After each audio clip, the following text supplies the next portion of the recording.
The fluorescent lights in conference room 4B buzzed like dying insects, casting a sickly pallor over the polished mahogany table. I sat straight-backed in the ergonomic chair they'd probably ordered in bulk to make employees feel valued, hands folded in my lap, watching three faces I knew too well try to look stern. Marissa from HR, always in pearl earrings that clicked when she tilted her head, sat at the head.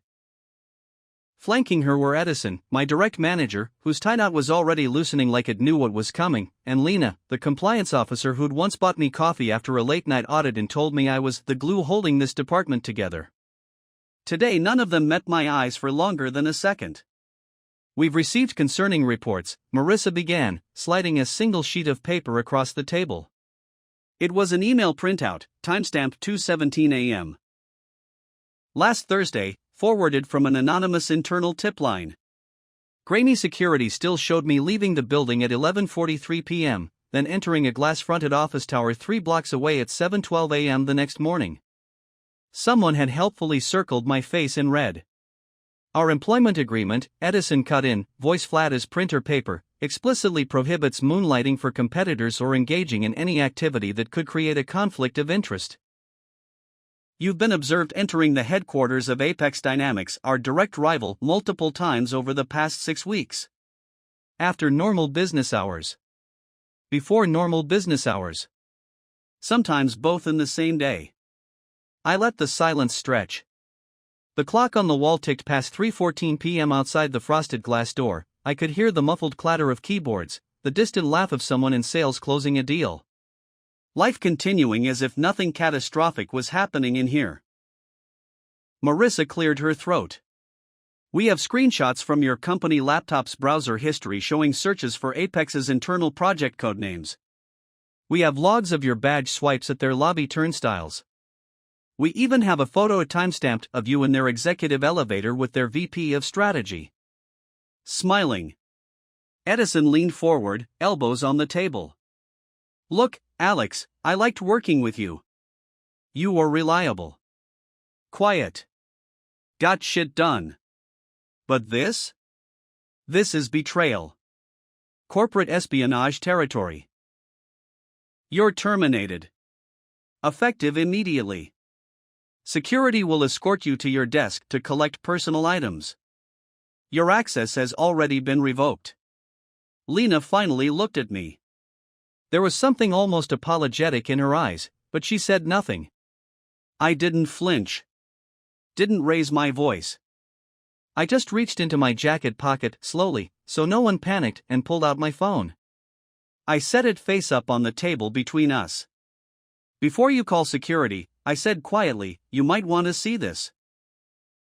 Marissa's pearl earrings clicked as she frowned. "Alex, there's nothing you can show us that changes."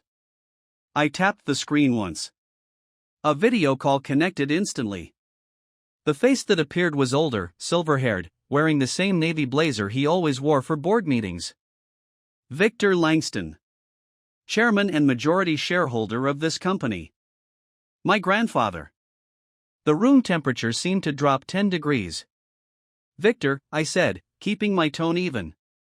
"They just fired me." His bushy eyebrows rose. "For what, exactly?"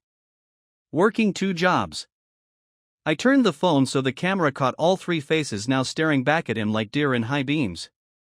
"They think the second one is at Apex Dynamics." Victor laughed, a short, sharp bark that echoed through the speaker. "Apex?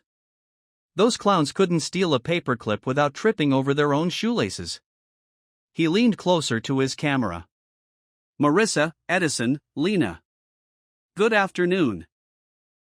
Marissa's mouth opened, closed, opened again. No sound came out. "Let me clarify something," Victor continued, voice calm but carrying the weight of 40 years building this empire from a garage startup. "Alex here has indeed been working 2 jobs. The first is senior compliance analyst for Langston Enterprises, your employer. The second..." He paused for effect, letting the silence thicken. "Is chairman of the board and controlling interest holder in Langston Enterprises. Effective 3 months ago, when I quietly transferred 51% of my voting shares into a trust naming him successor. The paperwork was filed with the SEC, public record. You could have checked. Edison's tie knot finally gave up and slid sideways. The reason Alex has been at Apex's building, Victor went on, is because I've had him embedded there as an undercover consultant under a mutual non-disclosure agreement. Apex is in preliminary talks to be acquired by us for $1.2 billion.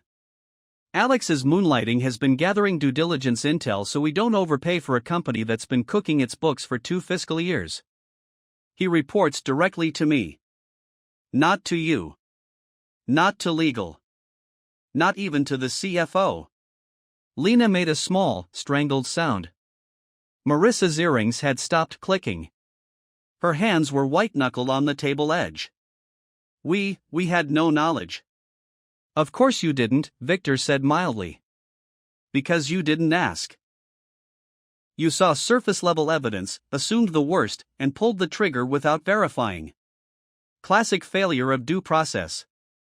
And now you've just terminated the man who legally owns this company. I watched the realization ripple across their faces like a slow-motion shockwave. Edison looked like he might be sick. Lena's eyes were glassy. Marissa kept opening and closing her mouth, searching for words that no longer existed. Victor sighed. Alex, I'll handle the formal reinstatement. In the meantime. He glanced at the 3 of them. Effective immediately, Marissa, Edison, and Lena are placed on administrative leave pending internal investigation for wrongful termination, breach of fiduciary duty and failing to confirm material facts, and oh yes, potential defamation. Security will escort you out. Your access is revoked. Pack your things. The screen went dark. Silence crashed in. I stood up slowly. None of them moved. I didn't fight you, I said, voice low, because I didn't need to. You did this to yourselves. I picked up my phone, slipped it back into my pocket. The funny part?